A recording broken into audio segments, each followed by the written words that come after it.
Well, hello, everybody, and welcome back to another edition of the Early Childhood Chats podcast. Andy Roszak, your host, with you as always. And today, talking about a very important topic. We're talking about fathers and fatherhood engagement. And I've got one of the leading experts. I've got Lamar Henderson, all the way from California. He is the founder and chief executive officer of the Fatherhood Legacy Project, which is an organization dedicated to empowering individuals, families, and the systems that support them to engage intentionally with fathers, with inclusion and compassion. And I can't wait to have this conversation. Lamar is just a rock star. He is not only a father, but a grandfather, which you're not going to believe when you see how young this guy looks. But he has really got a really impressive background, a lot of different awards he's got. And I'll let him kind of say hi and introduce himself, because I couldn't do this bio justice, Lamar. You are a man of many talents and very much accolades. So thank you so much for being here, sir. I appreciate you coming on. Well, thank you so much, Andy. It's really an honor and a privilege to be here with you today. This is a profound topic. As I shared with you before we came on, I'm in that unique space where my passion is my profession, and so it's just really excited to be here today to talk about, some of the strategies that I found effective when it came to engaging fathers in these early childhood spaces, but also, better understanding of dads altogether, and that and have a space where fathers are not just invited into early childhood, but feel like they belong. So it's an honor to be here with you today. Well, thank you so much. I just, again, I'm just blown away by your bio and your background. And I hope we're going to dive into some of the great topics. I know you've worked with the juvenile justice system. You're a trainer for the adverse childhood experience outcomes, the ACE work, overcoming ACE, which I think is really interesting, helping men recover, looking at, all sorts of crazy things that are going on out there. So just an incredible person and an incredible resource. How did you get started in this line of work that you're in? It's interesting because for the past 20 plus years, I've worked for the Merced County Human Services Agency. And I work for a program called the All Dads Matter Fatherhood Program. And I came to the county specifically to start a fatherhood program. I never wanted to work for the county. That wasn't my ambition. It wasn't my aspirations. At the time, I was super busy. I was kind of in the transition of changing my careers from city public works to more into social work, really finding my purpose. And at the time, I was working, doing intense case management to the homeless, mentally ill. But also in my side job, I was working as an adjunct instructor at Merced College, the community college, teaching independent living skills courses to emancipating age foster youth.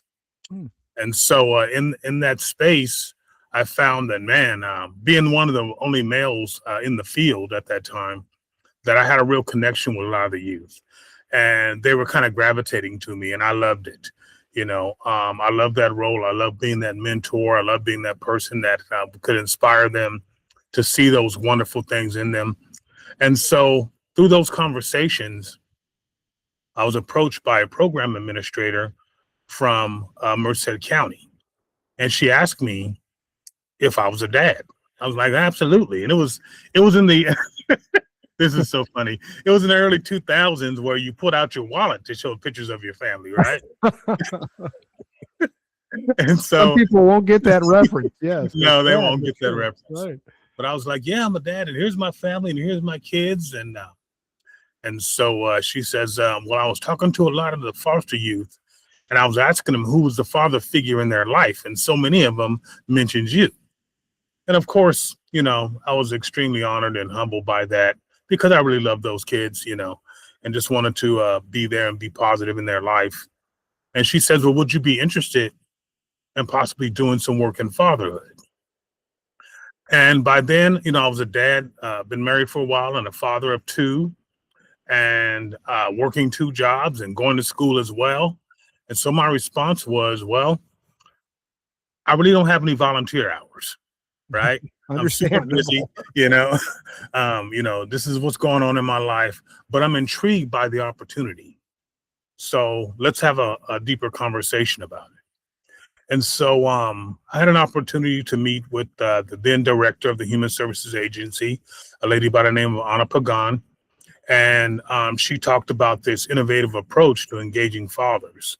And it was all strength-based, trauma-informed, and just really an opportunity to create a space where fatherhood can be valued, and we could hold that hope in that space as we support these fathers. And she talked about a variety of different things. She talked about meeting dads when they're becoming dads. She talked about engaging dads in early education. She talked about the importance of fathers being involved in their children's health. She talked about promoting and encouraging dads with a yearly fatherhood event, around Father's Day. And then she talked about having a resource center specifically for dads and being very intentional about doing this work with dads. And so at the time, the whole plan was on paper. And so, I went in, and it was a unique opportunity in that I was the first job interview that I ever went to when I wasn't looking for a job. No pressure that way, right? No pressure. None at all. And plus it shifts the power dynamics just a bit. Right. And so we started talking about what this program will look like and what my place would be in it. And so, it was so unique, Andy, because I went home and I told my wife and kids, I said, hey, I had a meeting today, and I think I know what I'm supposed to be doing. Wow. I said, I think I know exactly what I'm supposed to be doing. And so I have an amazing family, just a tremendous support system. And they always see more in me than I see in myself. And my wife and my daughters are like, Dad, that's for you. This job is for you, And so I got in and started serving dads. And I was really the only employee at that time, and I was doing all the workshops, and I was doing all the promo, and I was doing all the outreach. But when you're passionately in your purpose, you don't get fatigued. You just do it. You know that you're supposed to be doing it. And so, we started out with just myself 20 plus years later. And here we are 20 years later, one of the most impactful fatherhood programs, I'm proud to say, in the country when it comes to serving fathers in rural communities. And so through that experience and through also my own journey as a father, my own relationship with my own father, and the things I've been able to learn and the trainings that I've been able to be a part of, and just being around wise and impactful people, I wanted an opportunity to expand this beyond county government. And so really, I was thinking about it for quite a while and kind of discussing it with my children. And this is a unique story. My past birthday this year, September. Now, granted, you told them that I'm a grandfather as well. So my granddaughter is 10 years younger than I. She was born on my 50th birthday. So yes, I'm 61. Okay. And so I'm like, okay, for the rest of my birthdays, it'll be bounce houses and Chuck E. Cheese and things, but I'm good with that. Well, this past birthday, I was sitting, it was a Sunday, and we'd had my granddaughter's birthday a couple of days earlier. And I'm sitting in my chair, and my eldest daughter comes in. She goes, Dad, in a minute, we're going to come in and bring you a birthday present. I was like, okay. So I'm like, I didn't really ask for anything. So I'm just kind of sitting there, and about 15 minutes later, both my girls come in and they have a laptop. I'm like, well, did you buy me a new laptop? I already have a newer laptop. And they opened it up and they said, we created you a website. And it was the Fatherhood Legacy Project. And they put the whole thing together. And they said, Dad, it's your time. It's time for you to start branching out on your own, to share this purpose and this mission on a greater scale. It's your time. And what do you say, when my children, my daughters see that in me, And so, they kind of stoked the fire up under me. And now trying to be a man of my word, once they created that, I got to do something about it. Yeah, you can't fail now. No. And so, they're launched the Fatherhood Legacy Project, and speaking with some of my colleagues around the country, who've been doing this work for decades, who are just really just as passionate and just as purpose driven and excited about this work as I am. I have a tremendous support system of local and national and international supporters that we're all doing this kind of work and just want to do our diligence to highlight and magnify the already existing role of fathers and families. It's amazing work, and I'm always shocked at just, I guess, the barrier. Like I like the root cause analysis, right? And I'd like to pick your brain because you've obviously done this a long time and got some really good insights. So my own story, like I've got a 5-year-old, recently just turned 5, so she was a COVID baby, right? And it was very different. Well, I don't know any different. That was my first child, right? Right, it's your normal. Yeah. That was our normal. And then we also have a 2-year-old. So the 2-year-old, I guess, was more of a traditional pregnancy and all the accompanying services and visits and all that. But, I guess, and you said something earlier, which I thought was interesting, even when the fathers are starting to become fathers, you think about all the supports that kind of women have, right? You get different classes and you get different groups and you get different things that you kind of get, like baby showers. And I'm not saying that dad can't go to baby showers, but traditionally it's kind of been a woman thing. And and there wasn't really that, I guess there wasn't really that network or that opportunity as a male to kind of plug into some of that stuff. And again, it was COVID, so it was a much different time. But are you kind of finding that even before the birth happens, like, are we struggling to kind of grab the fathers and kind of say, hey, here's the path, here's what's going to come, here's what you could do to prepare for this little human entering your life? Or what's the approach there of kind of like getting them before they're actually tired and on 2 hours of sleep and going, because like, look, we all have very limited capacity those first 6 months to a year. Yes. When life is not stable and normal and you're just trying to make ends meet, right? Right. You're trying to build this bridge as you cross it. Well, I was very, very blessed and fortunate that early in my fatherhood journey, my fatherhood career as a profession, I went through a training called Boot Camp for New Dads. And Boot Camp for New Dads is a 1-day, 3-hour workshop created by this amazing gentleman by the name of Greg Bishop out of Southern California. He was the eldest of, I think, 12 kids. And so he was an active participant in raising his siblings. And so, he was very active in his own children when they were little. And his friends and colleagues were like, man, Greg, you're really good at that. Show me how to do that. And so he took that experience and created a curriculum called Boot Camp for New Dads. And it's a 1-day, 3-hour workshop for first-time or expectant fathers, where we bring in guys who are expecting babies in the next 90 days or so. We bring them in with veteran dads. And a veteran dad is a dad that has gone through the workshop, that has the baby 0 to 6 months. He brings the baby to the. So the only people at the workshop are dads and babies. I love it. And it's just a unique fraternity, a camaraderie of father to father, peer to peer, male to male support and engagement in preparing them to be fathers for the first time. Now, the workshop starts off with 2 very profound questions. And the first question we ask is, give me words to describe your dad. Right? And we have a large piece of post-it paper. And what's interesting is that, in all the years that I facilitated this workshop, every time you ask that question, it gets quiet.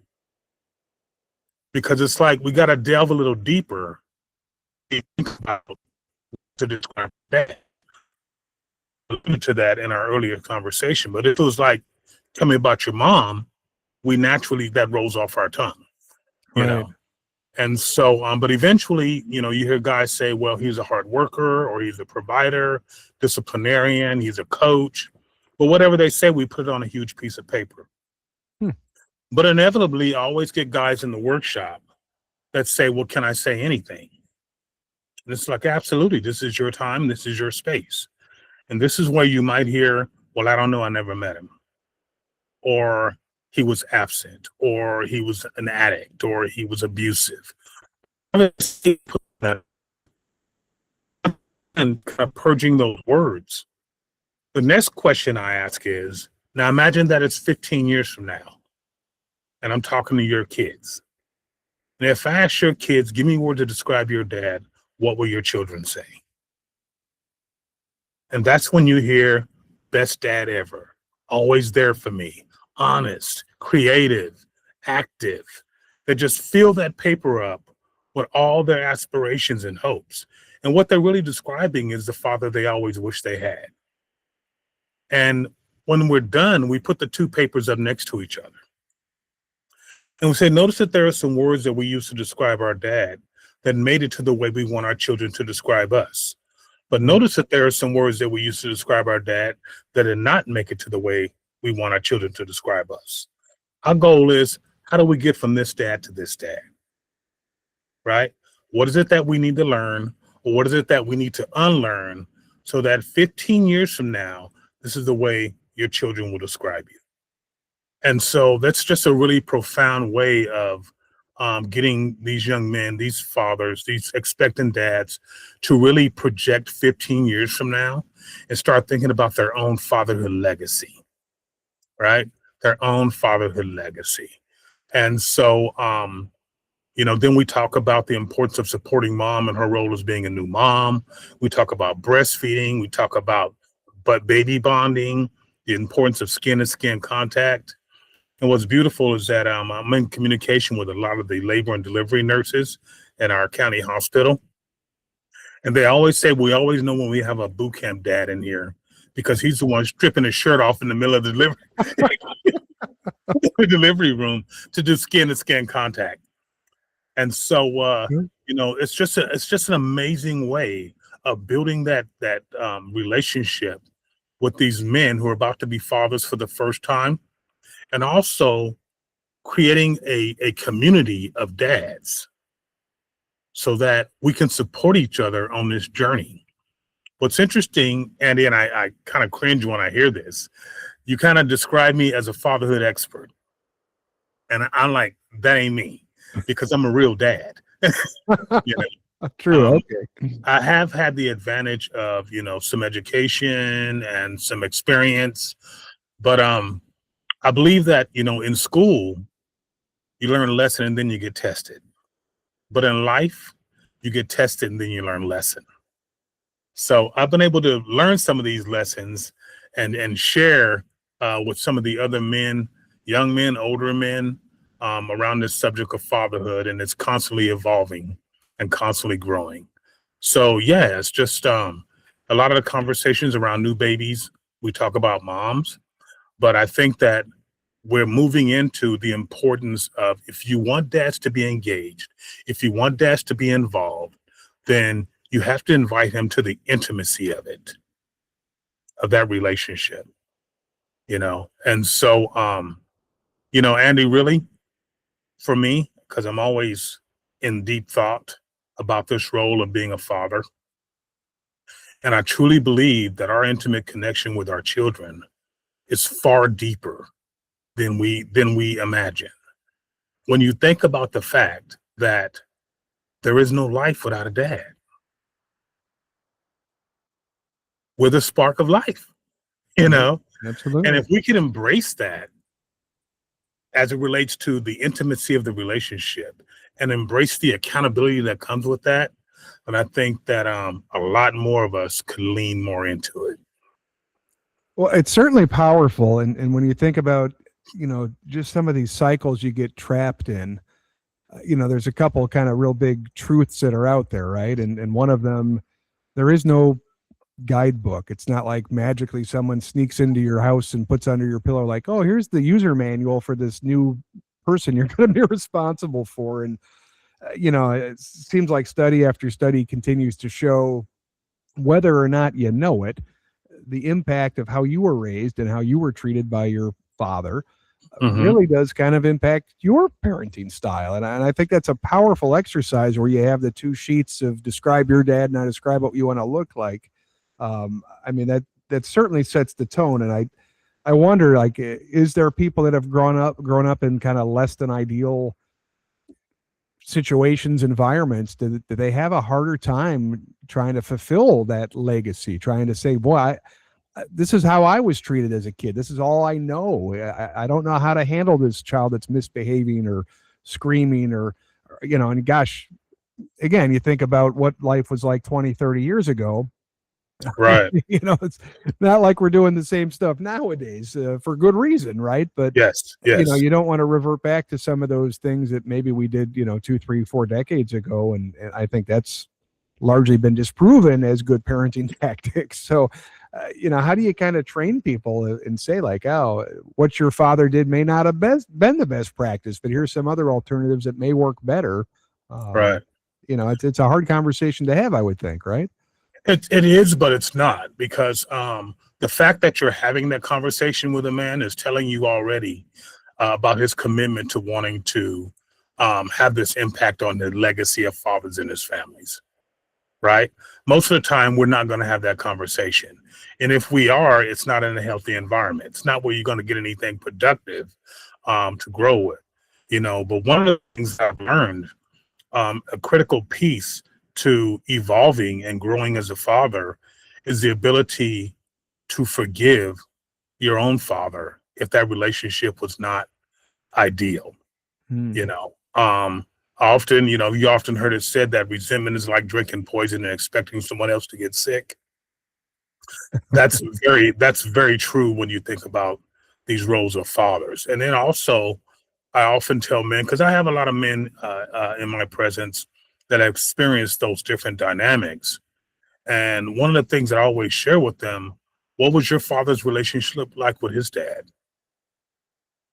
And how did that impact his relationship with you, or lack thereof? And it's interesting because one of my duties, I facilitate a fatherhood group at our county jail every Friday. And just this past Friday, I posed a question to the men: how many men in this group have ever heard their father say, "I love you"? Raise your hand. And out of the 15 in the group, probably 8 or 9, maybe 6 raised their hand. And I asked, I would have thought it would have been less than that. Okay, that's impressive. Yeah, and I said, well, how did that feel? And they shared how good it felt, and and how validating it felt. And then I asked, so the men who didn't raise your hand, so you've never heard your father say, "I love you"? And then you heard things like, well, he died, or he wasn't there. And what I share with them is, both of these experiences have profound value. If you had a healthy, loving father in your life, then you know what to do. But if you didn't, then you know what not to do. Right? You know what not to do. And if you never heard your father say, "I love you," then one of the things that your children should never have to be concerned with is never hearing you say, "I love you," because you know what it feels like. It's taking that accountability, that empowerment to write your own legacy. Right. And talk about how, how you show up as a dad is going to affect your family for 7 generations. Think about how your children will treat their children, and their children will treat their children. When they talk about you in story as grandpa or great grandpa or great great grandpa, what will those stories be like? And you're writing it by the way that you live. So it's those kinds of conversations that it's really speaking to the heart of the men. It's speaking to their heart. Absolutely. The other thing I was kind of just reflecting on too is, I know you talk a lot about the relationships. It's really different when you start having kids. Like your own friend group, if they don't have kids, boy, it really changes. And suddenly you're not kind of hanging out with the boys anymore. Yeah. You're you're doing stuff at home, you're doing stuff with the kids. And then, sometimes that's a little isolating too, because it's hard to make new friends, right? And I appreciate the programs that are intentional, that allow the space to, like, hey, you're Susan's dad, or you're, Right. Rebecca's dad, or whatever, and kind of bridge those gaps together to meet, new friends, and kind of have a new friend group. Hopefully we can stick and hold on to some of our old friends too, but it is a little bit hard if you don't have kids to kind of comprehend, like, what's going on with Andy? Why isn't he available? Why isn't he drinking beer with the boys on Sunday watching the football game or something, right? And Right. a little bit of a different, kind of lifestyle and a mindset. And it's kind of hard to comprehend until you're living in the middle of it with kiddos. Yeah, absolutely. And I think that you're right that it's important. You can have those friends that don't have kids, but it's your priorities change. Or at least it should. And you want to be around, friends and community and support system that support your new role, that embrace your new role, you know, um, and and that way you can be an inspiration for those that may be coming along after you. But it's great to have a community of dads. It's great to be able to hold each other accountable, to hold each other up, to support one another. Because it is and it should be a shift in your priorities and a shift in that dynamic, in that relationship that you have with yourself and that relationship that you have with your kids. I know that before I had a before, as a single man with none of those responsibilities, you're kind of just a nomad out there, finding your way, from one stimulus to the next. And it wasn't until, I met my wife and we became parents that I was like, this is what I was born to do. This is what I've been looking for my whole life. This is the relationship, the intimate connection that I've wanted my whole life. And so, I think that not lost in the fact that this is what I do for my profession. For so many of us as men, the connection that we crave the most is the most terrifying for us, right? It's that intimate connection, because the more you're connected, the more that you're bonded, we feel like the more that we're vulnerable as well. If I love deep, then I hurt deep, but for us to get to that space, to that place, that love that we really want, we have to be courageous enough to go there. So from other men in a room full of men, you find that you all have that common denominator. We all have that common desire to want to connect on that intimate level in a safe, loving relationship. And it's even great when it's with someone that you help to create. Well, let me ask you this. We have a lot of folks, obviously in early childhood education listening to the podcast. Mm-hmm. One of the big roles that childcare programs, Head Start programs, after school programs can play is really helping to engage fathers. But it doesn't happen by accident. It certainly doesn't happen overnight. Mm-hmm. I know you're working with a lot of programs and have done this for many, many years. What are some of those simple, low-hanging fruit, maybe cost-effective ways that you could engage fathers, try to get them involved in the program, get them more in tune with what's happening with the youngest ones, the early childhood crowd? Absolutely. And I think that first we have to understand that early childhood education for so many of our families is the first introduction to these huge systems that we'll be engaged in throughout the course of our children's lives. From being in Head Start or being in preschool to, the 6 hours a day that they're in school as they get older. And so with the tone is really set in that early education environment. So what a great space to invite fathers and to send that message that this is not just where you're invited, but it's where you belong. And so in our own community, I work very closely with the Merced County Office of Education, Head Start, and we have 16 different Head Starts in our county.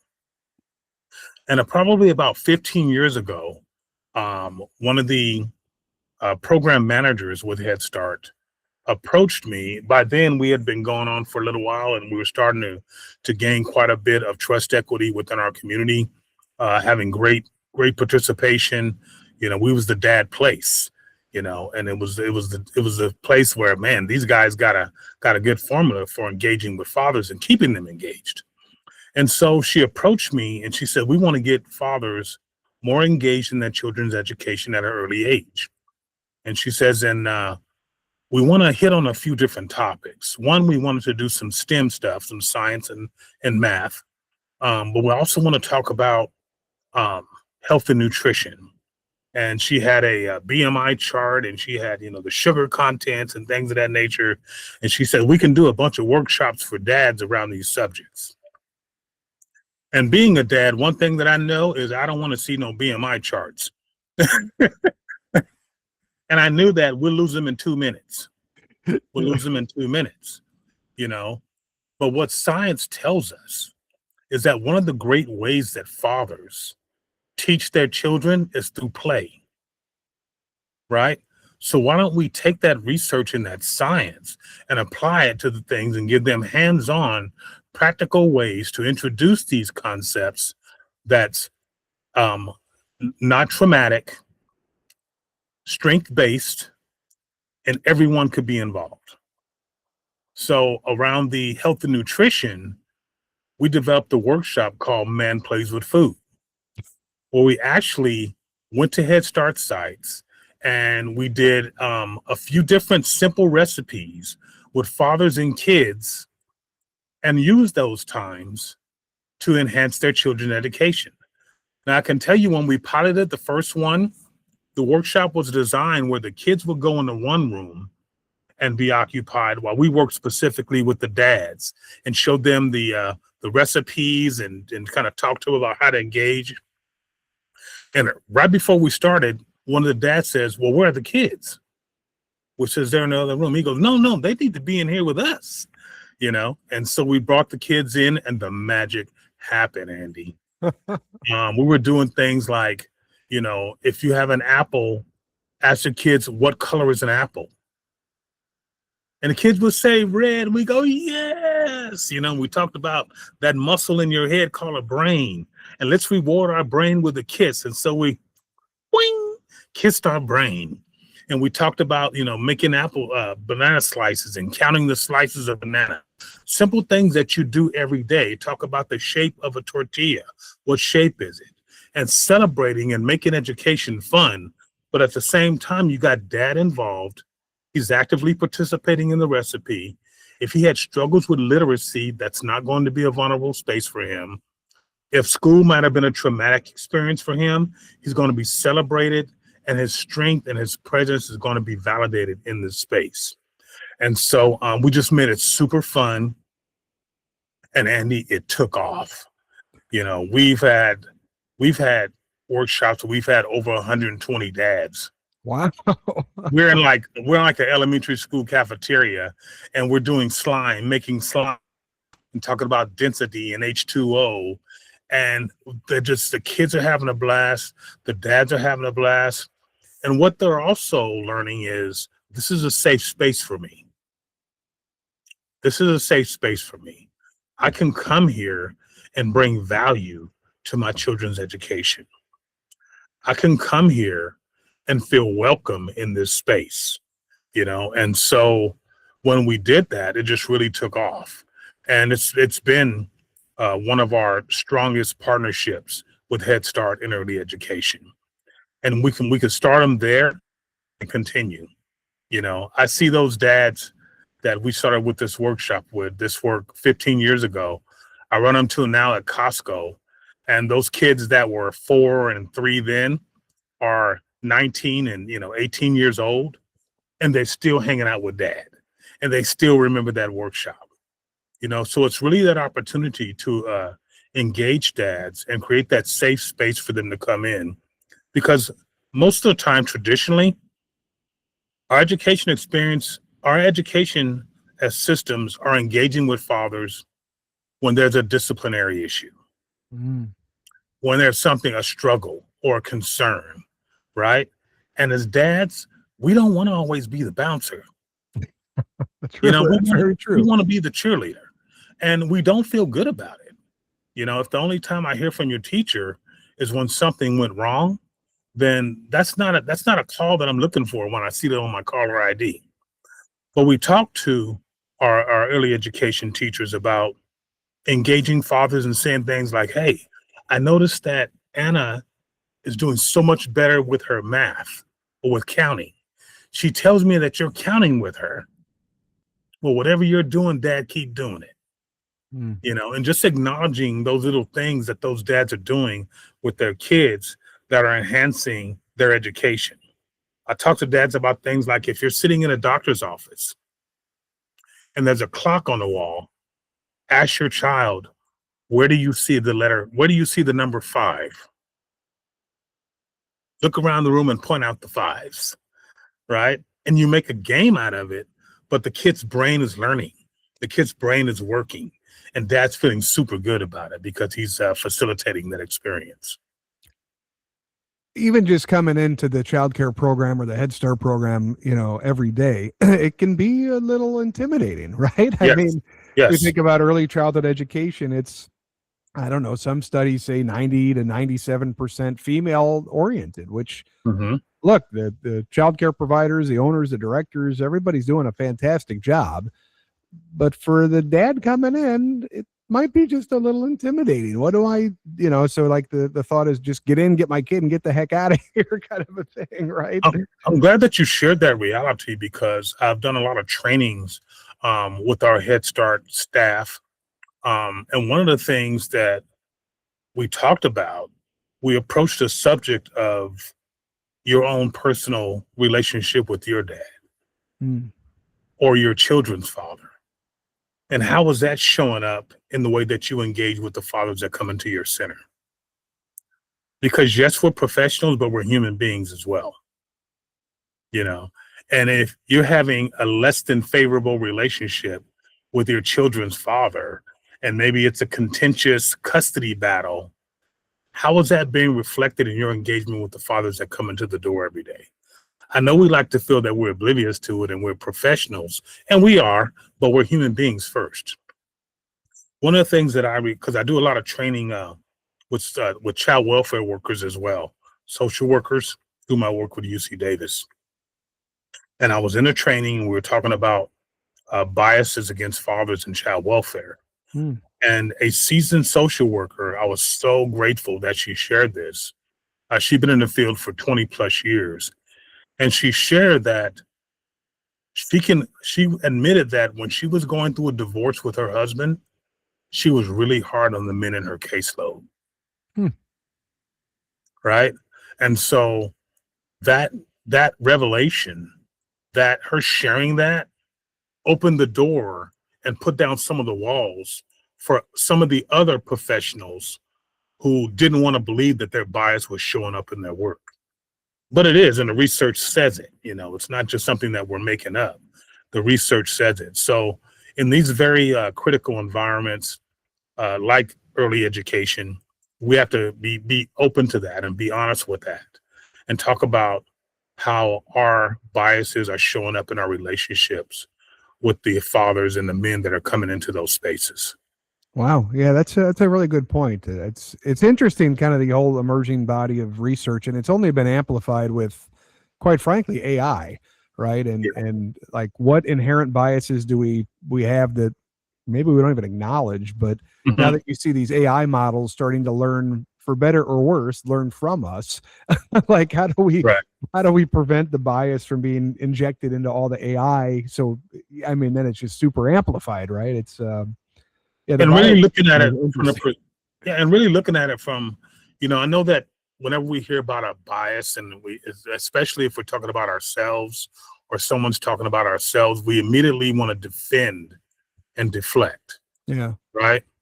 And I truly believe that people go into this field because they love children, because they love families, they love community, and they want to use their expertise, their gifts, and their knowledge to enhance the community of our young people growing up. But part of it is having those conversations about where we can grow and evolve, and I think that around the areas of engaging with fathers in a healthy, productive, and valued way, these conversations have to keep happening. And I can say that I think that we're making some progress. We have a long way to go, you Yeah. know, we really do. But I think conversations like the ones we're having today and the work we're doing here in Merced County and the amazing early child development folks that attend your conferences are committed to it in that way. And I'm Yeah. just hoping that I can do my part.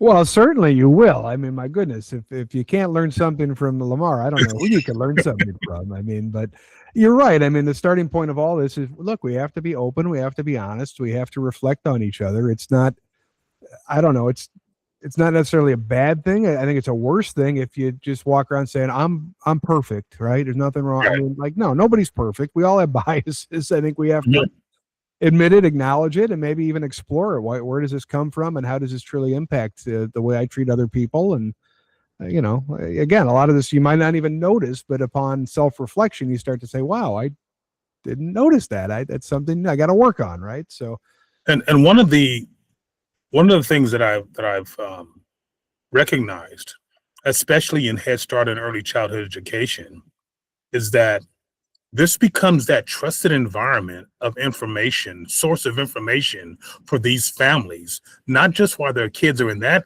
school setting, but through the course of their life. They go to your early Head Start teacher to ask, who's a good dentist for my kid? right. What pediatrician do you go to? What's a great algebra teacher for my seventh grader? So you become those resource brokers with our own community because they trust you. They trust you with their most vulnerable children there all day. And so they come in and they value your input, they value your wisdom, and they see you as a resource broker, for our entire community. And so as early education educators, we want to embrace that role as well. Absolutely. If you're a dad and you're sitting at home and you're listening and saying, wow, this guy's making a lot of sense, and kind of thinking like, what can I do as a father to up my game a little bit? Do you have any kind of quick takes or quick hits like, gosh, I could do A, B, or C, and something maybe you've never thought about as a father, or some kind of low hanging fruit or easy win that a dad could do this week to try to connect with their kid in a new or different way? Absolutely. And I think that kids love for you to be interested in them. So have those conversations with your children at 2, at 3. You can start having those now. Conversations about what is your favorite color and why is that your favorite color? One of the things that I did with my kids and that I now get to do with my granddaughter is when she comes home from school every day, we usually ask, how did school go? What'd you learn? But I'm learning to ask questions like, who was kind today? Hmm. And what did they do that was kind? Or who was creative today? And what did you see that was creative? And ask those questions and then just listen. Be good listeners. I've learned to mute the TV or turn the TV off. And they usually want to talk to me when the game is on, but I can pause it and give them my undivided attention.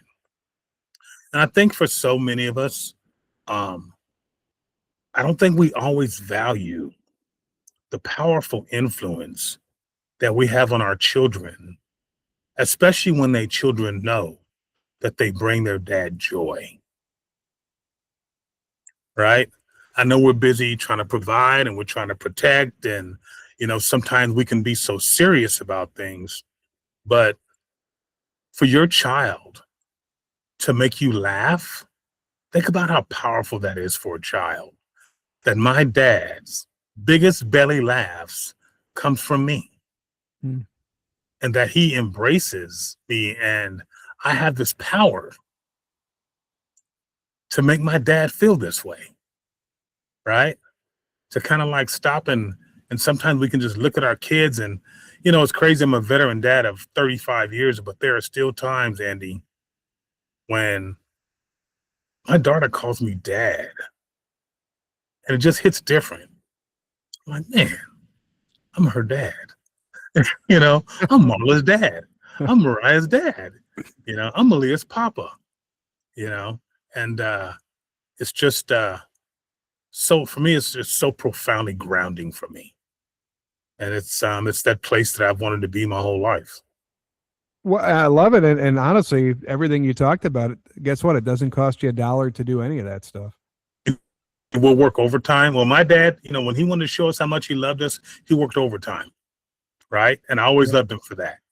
Because he, make sure that you had the cleats or make sure you had the glove or whatever. But man, I really valued those little pockets of time that I had with him. Yeah. Just being, and I had to be doing what he was doing, pumping the brakes while he change the brakes and get the brake fluid to go through, or mowing the lawn or whatever. I didn't really like mowing the lawn, but I liked being with him. Right. And that made all the difference. So just creating those opportunities for our kids to be with us, be in our space, and be in our world.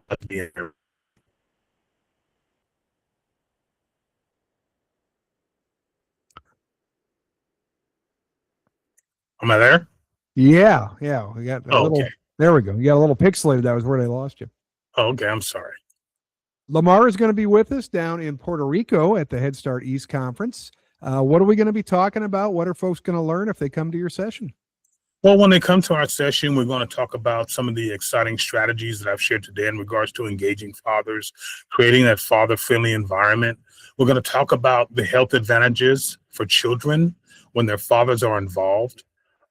Research says that when dads go visits with children get treated better, right? When they go to dentist office, children get treated better.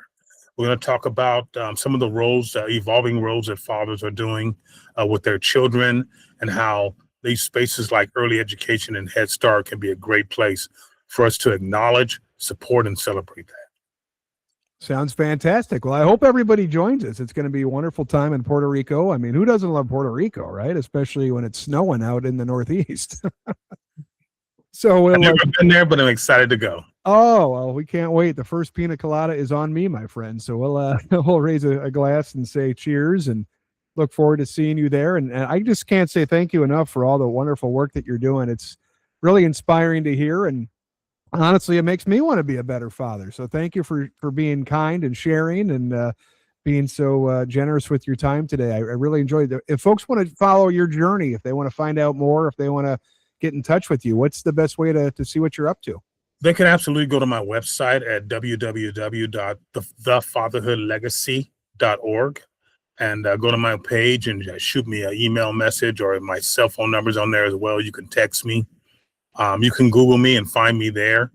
And I would be remiss if I didn't share this with you, Andy, in our closing, that I can tell you that the root of my passion for this work comes from the fact that I had an amazing dad. I had an amazing father. He loved being a family man. He laughed with us. He played with us. He was so very active. And, really this year in June will be the 30th anniversary of his passing, because he passed on Father's Day 30 years ago.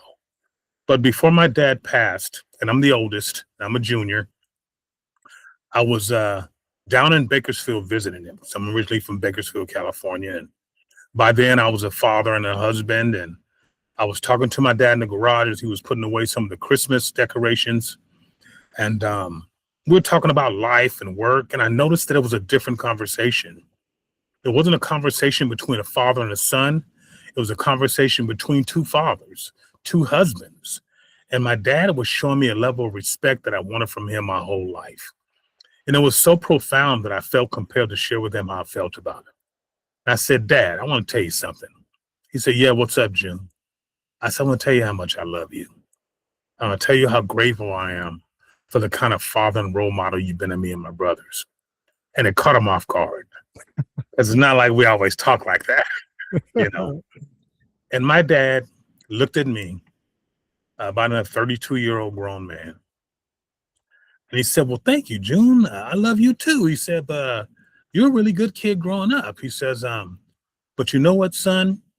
He said, if I had to raise you all over again, he said, I wish I would have held you more.